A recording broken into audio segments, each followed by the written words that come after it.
Hello. எங்கிருந்து வரீங்க? கேரளாவிலிருந்து வருது. கேரளா வயநாடு தெரியுமா? தெரியாதா? அவ கேரளாவிலிருந்து வந்திருக்கு.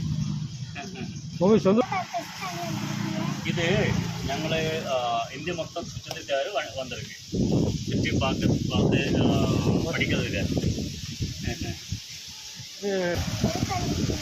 ഇത് വേൾഡിലെ ഫസ്റ്റത്തെ സൈക്കിൾ കാരവനാണ്. അപ്പോൾ இந்த வண்டி 2 சைக்கிள் கொண்டு மிதிச்சிருக்கு. എന്താ പറയുക ഉണ്ടാക്കുന്നതെന്ന് പറയാം. കുഴപ്പമില്ല. 2 சைக்கிள் வர சோலார் லைட்டா, சோலார் எலக்ட்ரிக் மோட்டரு இதெல்லாம் இருக்குது.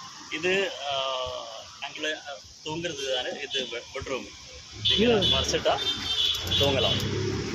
அது அப்படியே ஷோ பண்ணுங்க. ஸோ ஸோ சரி, ஓகே. போதும். அப்போ இந்தியாவை சுற்றி பார்க்கறதுக்கு வந்திருக்காங்க.